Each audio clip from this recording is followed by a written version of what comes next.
I don't even know how I made it through that one. Like, that was just like totally like giving up control and saying like, I hope we make it.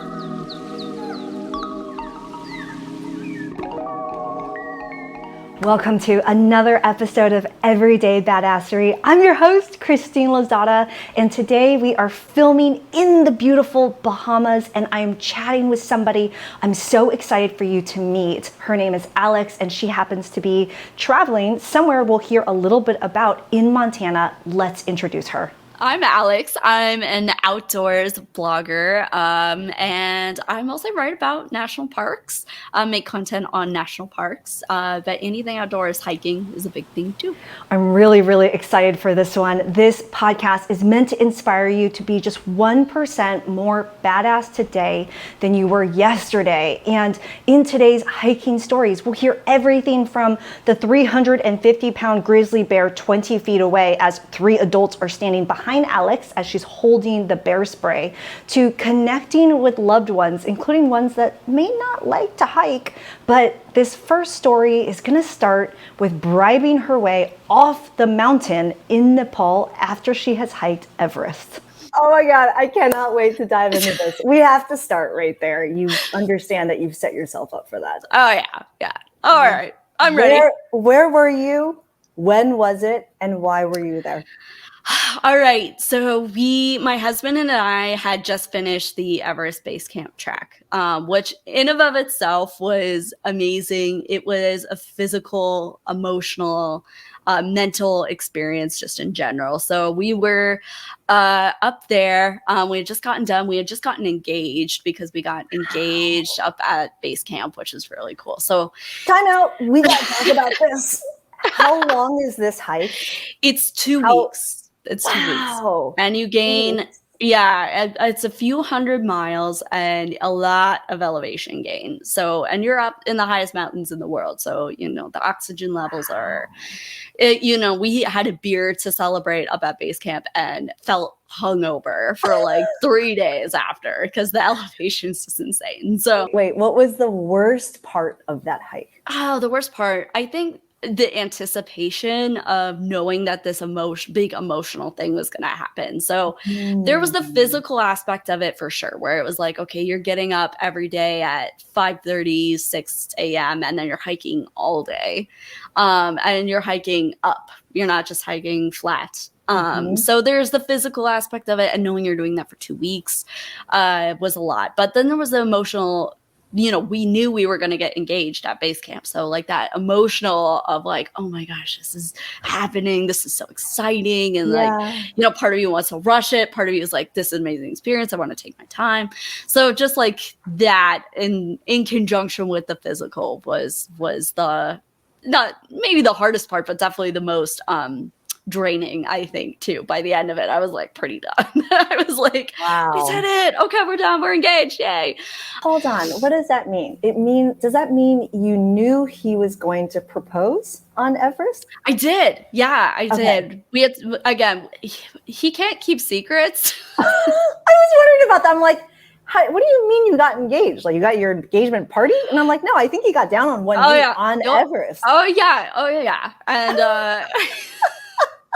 and he said, I said, we found this deal. And, I think when you're a frequent traveler, you see these deals and you're like, I have to go. I'm going to go. So we saw this deal to hike Everest. I think it was for $1,000 per person, which was insane. What is it normally? It's very expensive. It's very expensive. So it's, I think, normally $2,000 plus. So we were like, oh, great, we're going to do it. And I really wanted to do it. We were in Thailand and I said, oh, I really want to do this. Like, I would really like to do it. And I'm like, would you do it with me? You don't have to if you don't want to, but you can. And he said, yeah, I'll do it. But under one condition, we have to get engaged while we're there. And I'm like, oh, okay.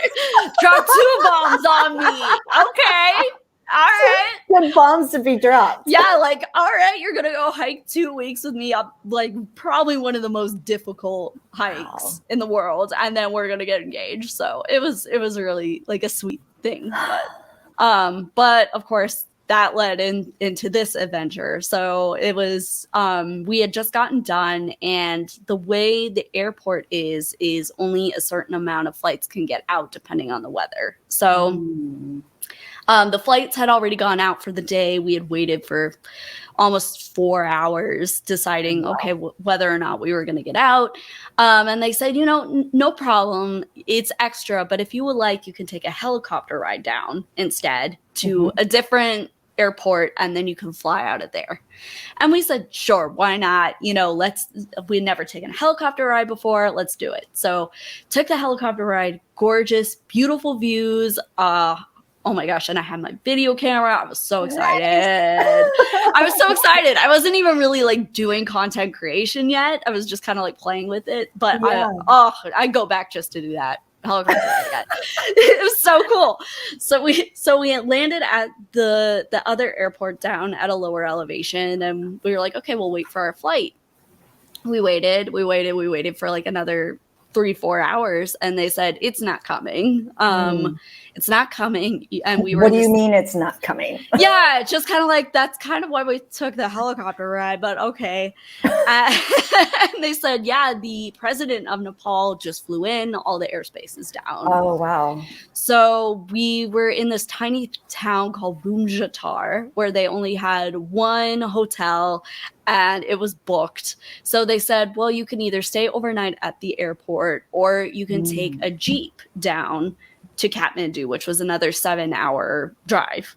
And that's not a straight shot drive. It's not. You are in the Himalayas. So you are on these dirt roads that are, for one car only. So and they're bumpy, they're going down.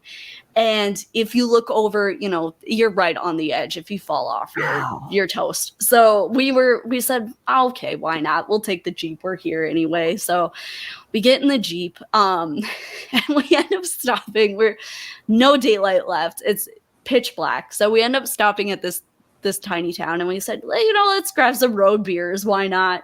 So we're bumping along. Our beers are spilling in the car because it's like these bumpy roads, and we're celebrating. We're like, we're engaged, hooray!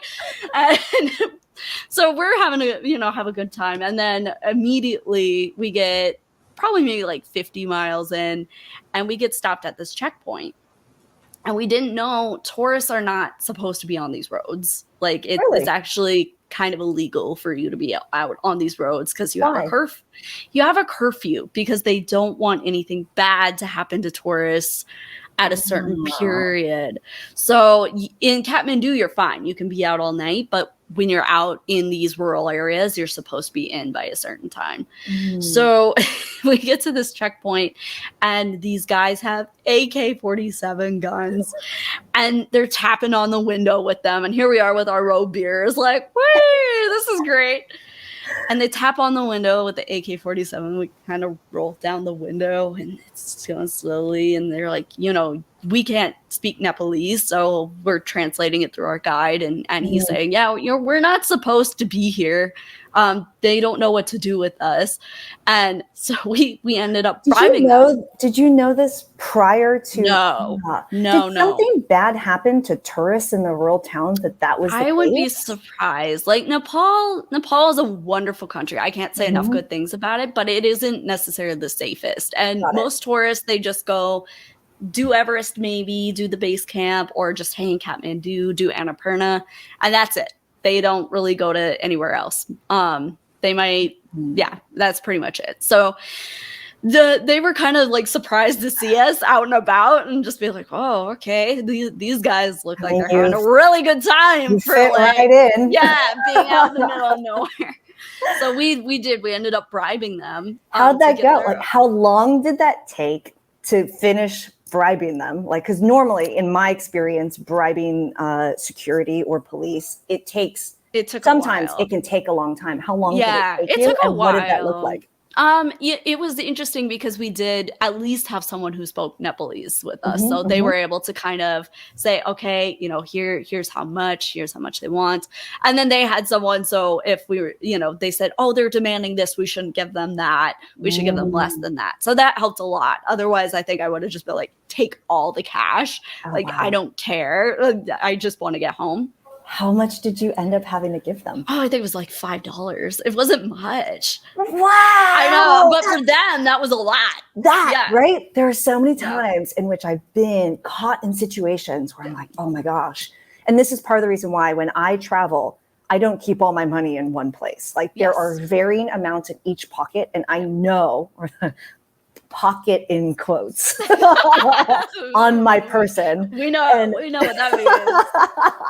And so which pocket to reach into based off of the situation you're in, whether you're bribing someone or you're just buying a coffee.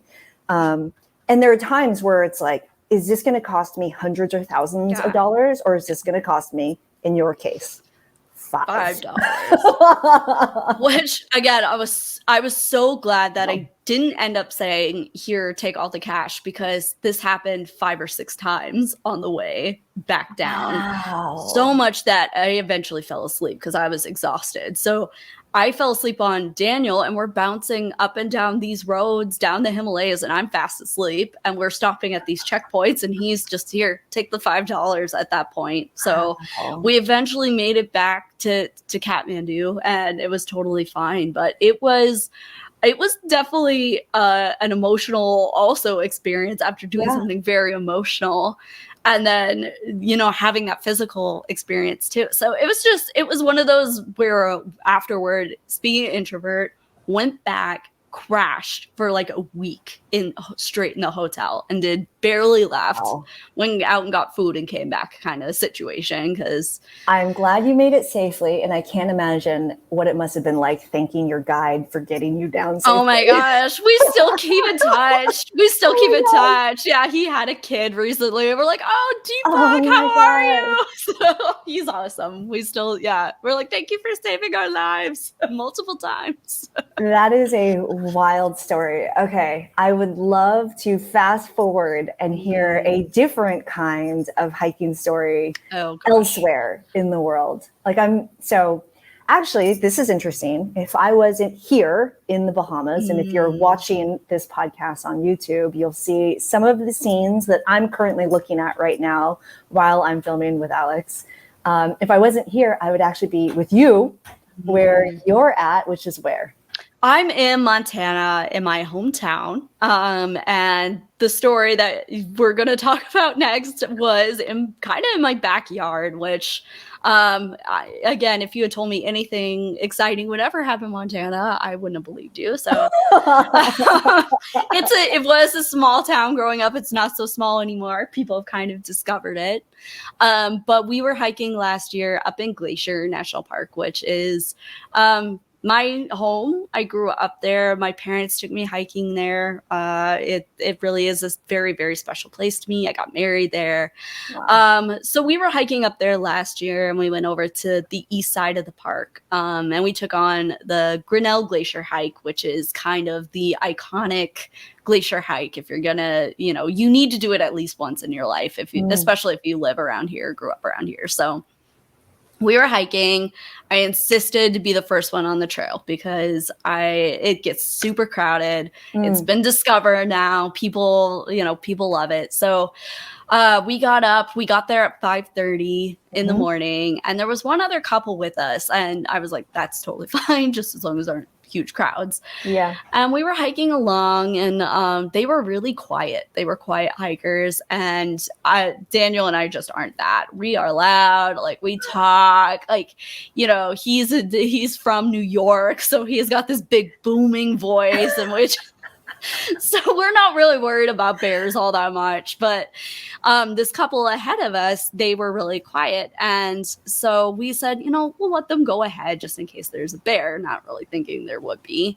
And my brother had given me his bear spray because if you go hiking in bear country, you should always bring your bear spray. And I knew that growing up. So actually, really quick, for someone like myself who doesn't know what bear spray is or how it works, Yeah. What is it? Does it just look like pepper spray or something? It does. It looks a lot like pepper spray, and it's pretty much pepper spray, just more enhanced pepper spray because, bears are really sensitive nose-wise. So the first thing they're going to do is smell you, over see you or hear you. So their noses are really sensitive. So you want something really strong to let them know, okay, don't come near. So it's basically just really strong pepper spray.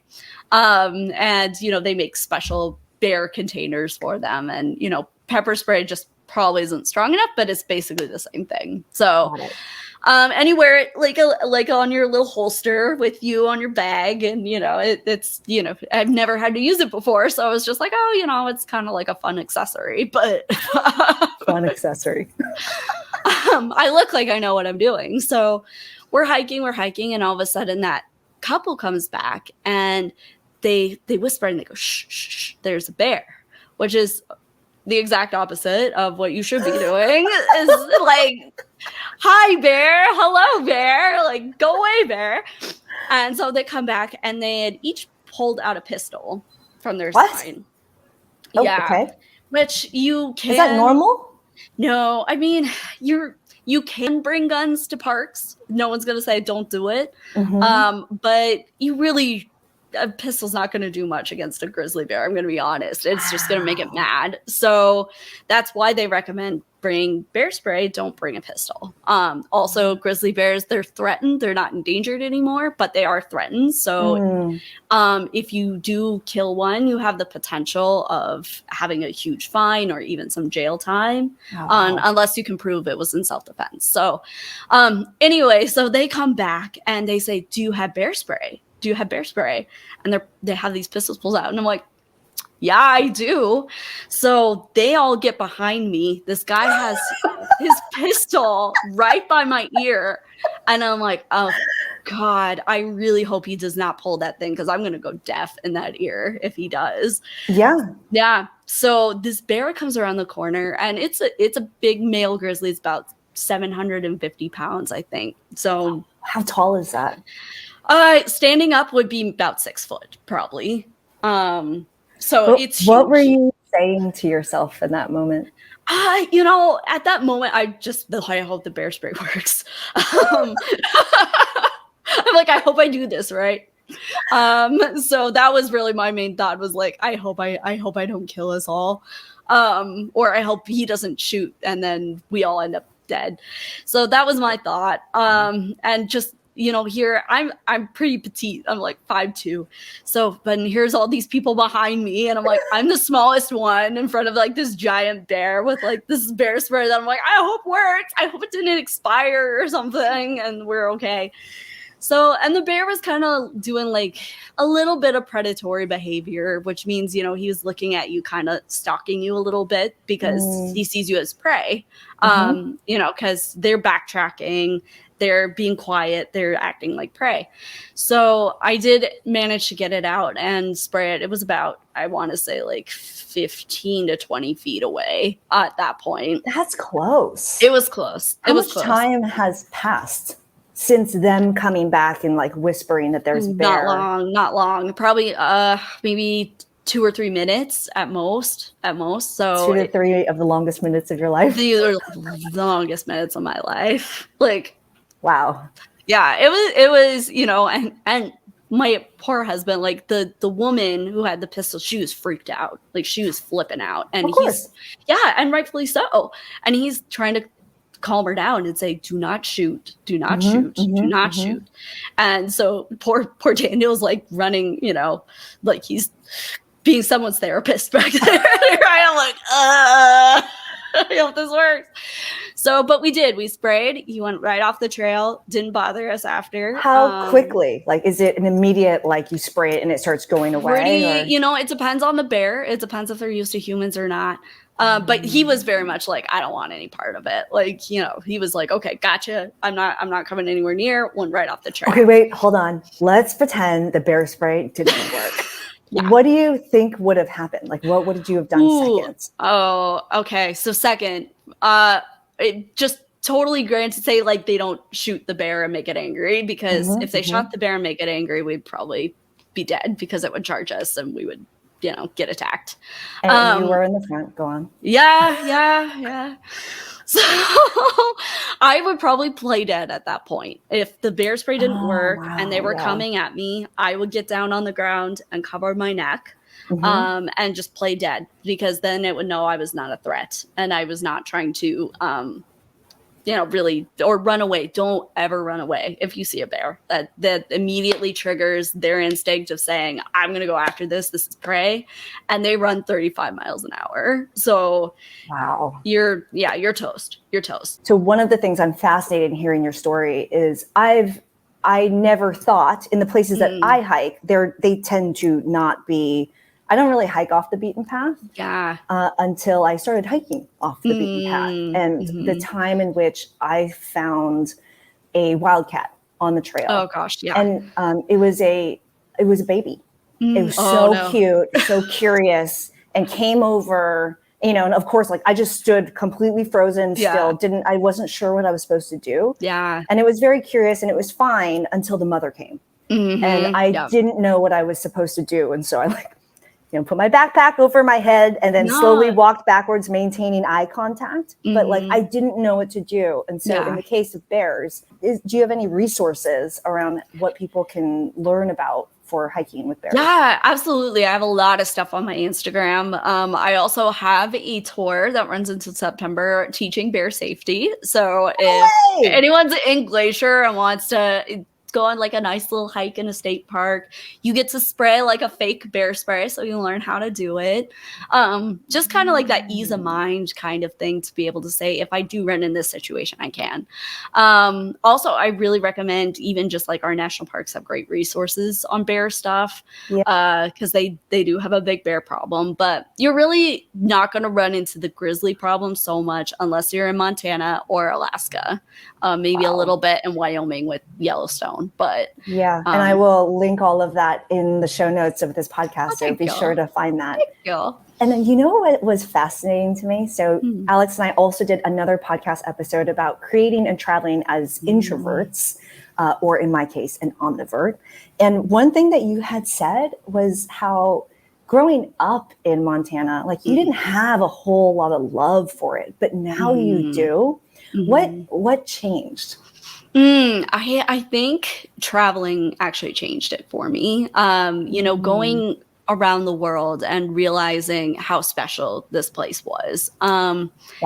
Which was really cool. I had amazing experiences, as we said earlier. I've hiked some really incredible places. I've been to more than 50 countries, and had some really incredible experiences. But really, there's something really special about this area, and I'm sure everyone feels that about their hometown. Well, I didn't feel that way until I started traveling as well, because for me, I grew up in sunny San Diego, a short drive from the beach, and I just thought every beach looked like that. I grew up in San Diego, and I would go vacation in Hawaii. Like what that does in terms of making you completely jaded as a child. Like, wow. I'm like, what do you mean? When I moved to New York City, when it's cold and snowing, you don't just throw on a second hoodie. Like, what do you mean it doesn't work like that? Yep. Or, what do you mean it's not 72 degrees year round, obviously? It took me a lot of seeing other places to truly appreciate where I had grown up, which I'm so thankful my parents still live there. Right. It makes it so much better. It's like, okay, my whole family is here and they haven't left. And they thought I was a little bit crazy for leaving. They were kind of like, why would you leave paradise? And which it is not in the winter. So do not come in the winter. I'm just saying, unless you're a skier, but unless you don't come. But it really is a super, super beautiful place. And, it's changed a lot. When I was growing up, there was not a lot to do. And now there's, we went to the Renaissance Fair yesterday, speaking of being a nerd. So like, there's a lot more to do. There's just more to do here. But you've also created something to help people enjoy and see this place that you love. Tell me more about it. Yeah, the tours for me were really that, and it's really focusing on local experiences, because there are so many amazing places. Glacier will always be my heart and my home, but there are some amazing places outside of it. Yeah. And really, locals don't necessarily go hiking Glacier because tourism is so popular there. Mm-hmm. So they'll go hike in other locations. They'll go in the national forest. We've got millions and millions of acres of national forest right around. So, those are all free and able to hike anytime you want.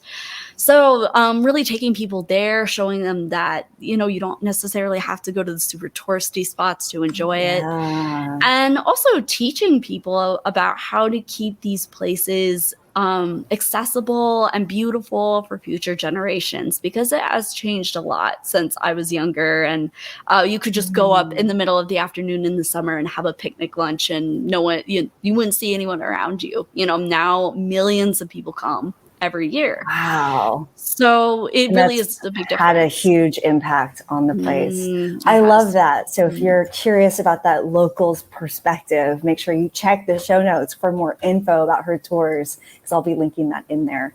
And I was supposed to be on one, but You'll come next year. I will come next year. Yeah. I jumped on the opportunity to be at the ocean. I don't blame you. I don't blame you. We're looking forward to it too. We're Floridians part-time now. So in the winter, I'm so excited for you. I know we're gonna be so close. I'm so excited. It's gonna be great. Do you ever hike by yourself? I have, yeah. In the past, I definitely would hike by myself, especially when I traveled solo. I would go by myself. I knew also there weren't as many dangers. When you are hiking in Europe, you don't have to worry about bears. You don't have to worry about those kind of concerns as much. There are more people around in the countryside, so if something happens, you're more likely to be found. So when I was traveling solo, I did a lot. Also, my husband wasn't super into hiking to begin with either. He's a New Yorker, so for him, it was kind of like, all right, this is like a fun thing to do every other year.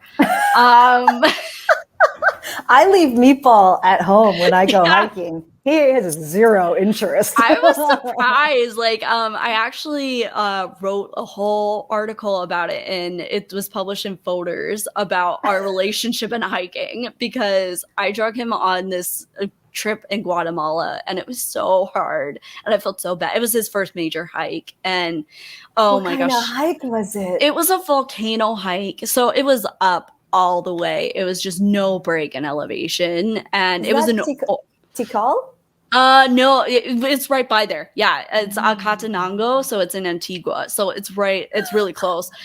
And so, but I was like, this is so cool. We're gonna go see Mount Fuego explode. Like, how could he not love this? Wait a minute. Is this the hike where they will give you the marshmallows and the sticks at the bottom and you can roast it on the lava? Okay, I've done this. Yeah, it's really fun. It's really fun. And it's overnight too. So it was like his first hike. And I should have just been like, okay, we're gonna go like this little like day hike. It'll be fun. Oh no. So we're like hiking, and the elevation gain, and it's a higher elevation there. So, he's like, how is this fun? This is not fun. And sounds like you started the hiking adventure off on the wrong choice of destination. The wrong choice of destination. It should have been like, okay, we're gonna go hike around like a preserve on Long Island or something like that. And we've done that a lot since, especially during the pandemic when we couldn't go anywhere. So, but he was like, I hate this. I hate this. I hate this. And then we were sleeping and camping up at the top, and it was really beautiful. And he was like, I it's beautiful, but like, this is horrible. And I'm like, yeah, I won't. I promise I will never make you go on a hike again. But it was a bit of a conflict for me, because we were on the same page on almost everything, like everything. And, we still are like pretty tight. He's my best friend. So that was really hard, because I really loved this. It was something I really loved. What changed? Because he hikes with you in Glacier. I think it's just him. I mean, he was, we both kind of, when we've been together almost, 10 years now. Like, we've been together 8 years. And so I think, you just over time, like, start to kind of say, okay, I'm willing to wiggle on this a little bit, or I'm willing to try this for you because I love you. And so, you know, we were in Korea, and then I said, I really want to go do this hike, but I'll just go by myself. You go do whatever you want, like, you know, have a blast. And he said, you know, I'm going to try it again. So we did Bukhansan, which is, again, not an easy hike. Like, this was the hike I wanted to do. And so I drug him along, and he was like, oh, actually, this is really cool. This is really cool. I underestimated like how cool this can be. And then hold on, I love that he's having a great experience, but I love that you were set on doing this with or without him. Oh yeah, and that's kind of how we've always been. Like, the other day he went and did something with his brother, and he invited me. He said, you're welcome to come. And I said, no, not interested, like, go have fun. And we still do that even now, where, you know, I would like to climb Mount Whitney and do some more technical ice climbing and stuff. And he's like, nope, not interested. Go have fun. Like, go take the trip on your own. I don't care. And, you know, so there's that comfortability there too, where, you know, we know our boundaries. Yeah. So for me, I'm like, okay, I can't live in New York City anymore. And he's like, okay, fair. So he can't either. He's done with it too. But yeah, you know, we're really good about knowing our boundaries, but also being able to say, all right, I'm willing to try this for you. So he dragged me all around like Ho Chi Minh City to find this perfect banh mi place. And I'm like for hours. And I was so hungry. And I'm like, can't we just stop at that one? It looks exactly the same as the one we're going. And it's like, nope, we have to go to, you know, he's like, nope, he's a real foodie. So dedicated to the banh mi. Yeah. And it was delicious. Like, it was almost worth it. It was almost worth it. So but yeah, so I think, you know, just you learn to kind of meet each other where you're at. So yeah, and then after that, you know, he was the one who said, let's get engaged at Everest. You know, it wasn't me saying, let's do that. And for our honeymoon, we hiked the Inca Trail, and then we're doing Patagonia for this trip, and so our next trip we're going on. So for women who are curious about hiking alone, do you have any safety tips for them? If you're not me and you can just send a drone down the trail to make sure you clear everything and it looks all right. Hey, I mean, that's like a signal in a way too, of like, I'm here. Well, it will make all the animals. Obviously, this is not happening in national parks, but if I'm going hiking, like when I would hike alone in Hawaii, I would oftentimes try to catch a sunrise.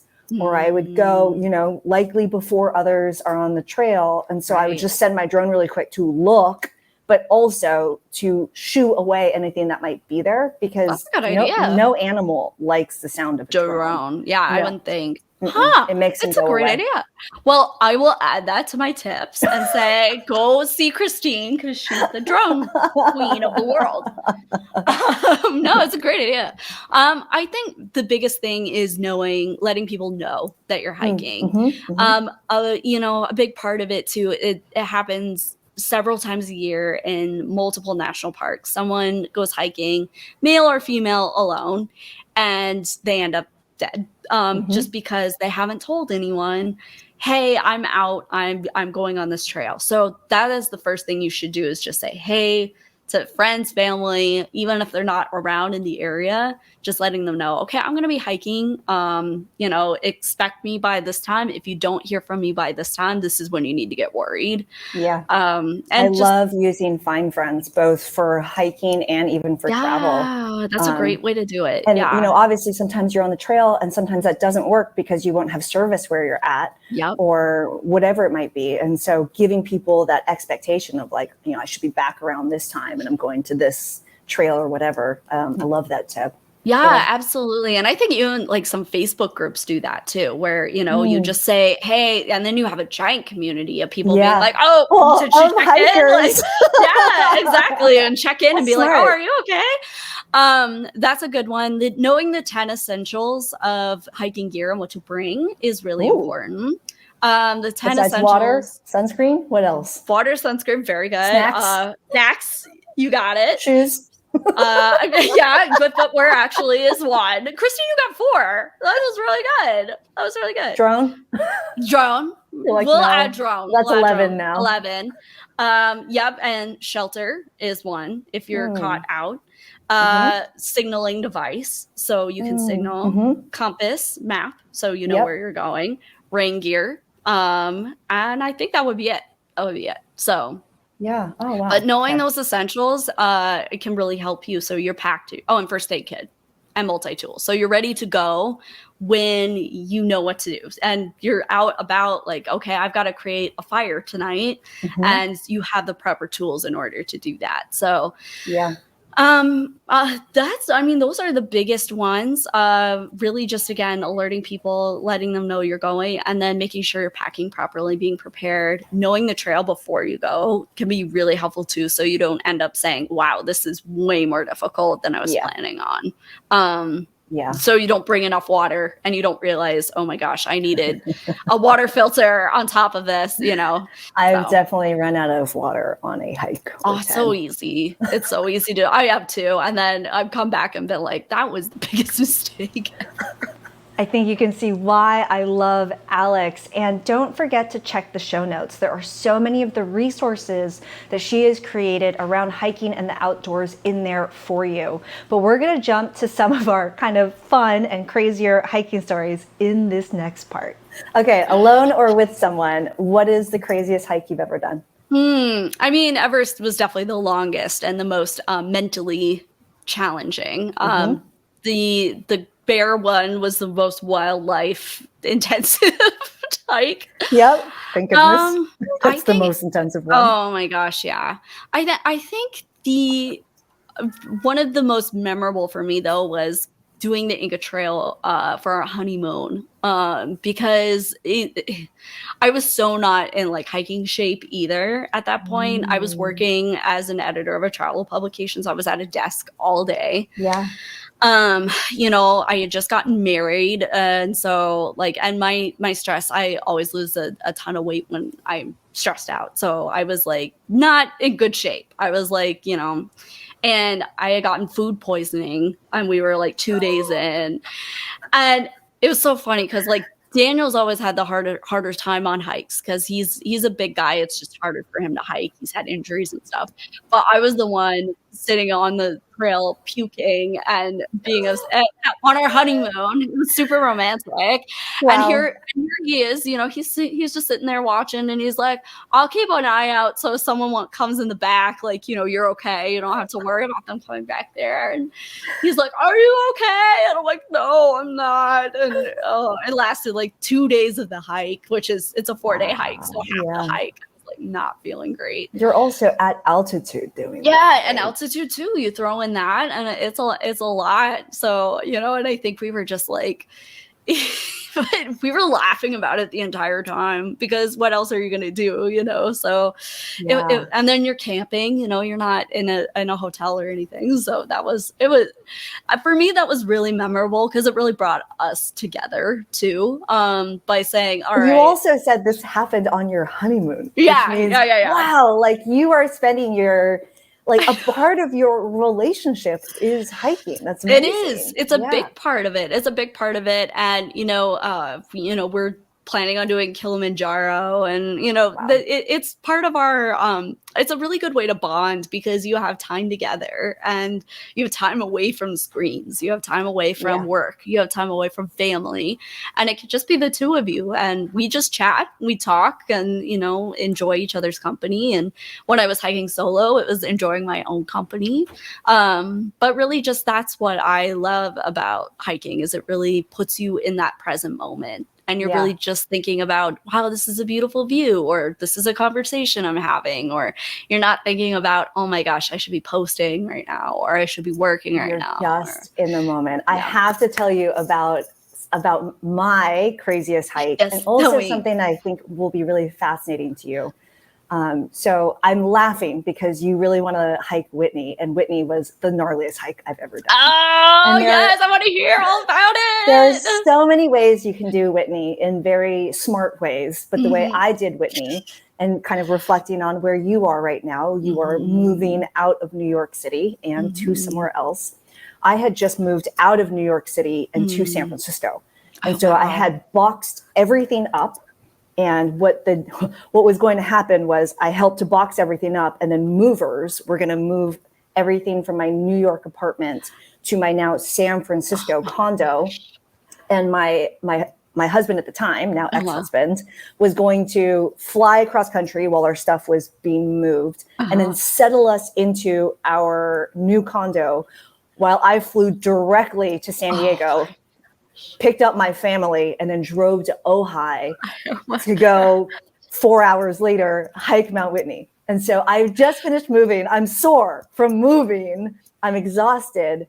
And I got 2 hours of sleep, and we started hiking Whitney at midnight because we were doing it as a single out and back. And so to be able to summit at Whitney, you need to do it, you know, with good lighting and then obviously keeping an eye on weather. And so we're hiking up. So the first, 6 hours of the hike is in complete darkness. We have headlamps on, which also meant the last 6 hours of coming back down was amazing because I'm seeing it for the first time. Yeah. Oh, totally. But it's wild. So we're making our way up. I get awful altitude sickness. I ended up crawling the last quarter mile. The last quarter mile took me an hour to go a quarter mile. But we summited it as a family, myself, my sister, and my parents. Really cool. It was such an amazing experience. We were up there, and it's so cold at the top, right? So the bottom, you're completely, you're in shorts and whatever else, but at the top, you see snow and you're completely covered. But what's funny is, obviously for the hot part, it was during the dark. So I didn't have any sun on me. And then once we were at the top, I'm like fully covered, except I didn't realize I was wearing capris and hiking socks, which means I had a 1-inch sliver of skin showing. So it looked like I had tattoos around my ankles where the sun sunburned me just in that spot.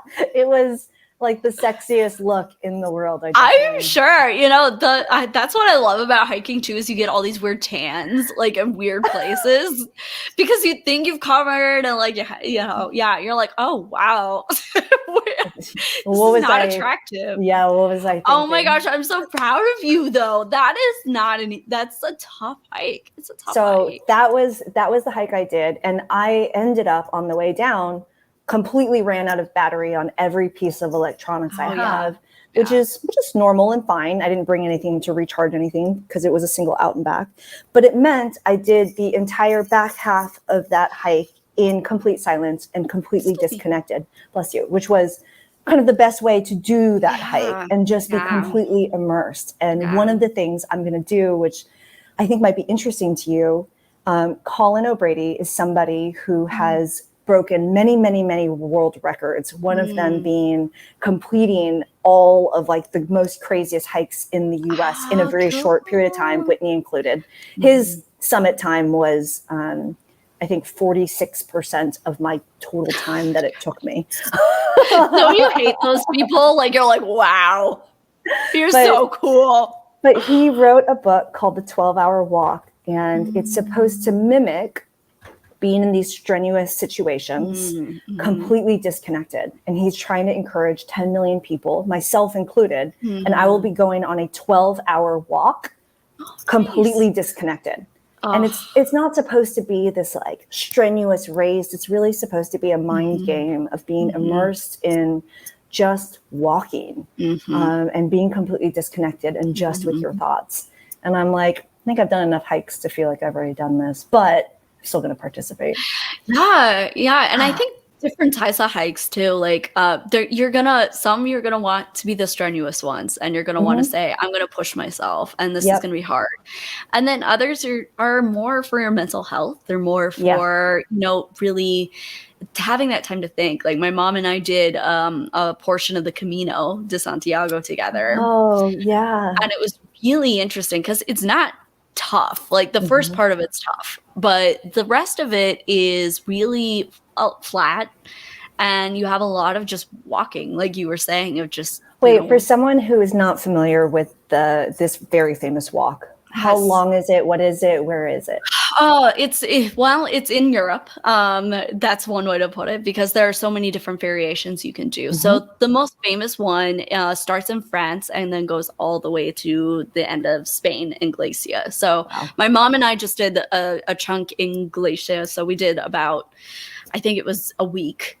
Just the two of us, which was really fun. And she would hike occasionally when we were kids, but nothing too crazy. So it was a big thing for her. She hadn't traveled a ton, so she came all the way to Spain when I was living there, and we decided to do this together. Yeah. So that was really special, and having that time with her, of just the two of us. I wasn't really creating content at that point. It was kind of before I really was getting into that. So it was really just a lot of walking, a lot of talking, a lot of pausing and having a beer all along the way, and then picking up and walking again. And that was a really more like a spiritual experience, almost in a way. And it's a spiritual walk. It's a pilgrimage. So it's That's so neat. yeah. So there's definitely the time for, like you said, the Whitneys and the Everest and then there's the time for, this is just a different kind of experience spiritually for me, mentally for me. So that's another thing I love about hiking is you can pick and choose your own adventure and what you want out of it too. Maybe you want that physical activity and that mental toughness of going through something. Or maybe you do want more reflective time and time to kind of say, all right, I'm going to pause for a moment and think. So that's another reason why I love it. Yes. Oh, and when it comes to hiking, are you a badass? Oh yeah, totally. I would say that's one of the most badassery things about me for sure. Why? Honestly, again, like it's the same thing why I'm a badass as a creator, I think, is the persistence. Is I will finish the hike even if it takes me longer or it's harder. For me, it really is about getting the job done. It may not be the best. I may not be the fastest. I may not be the strongest, but I'll get it done. And, just having that experience is, for me, really, really important. So badass, I definitely would say badass at hiking, but it's a component of my badassery for sure. No question. Hell yeah. And where can people find you?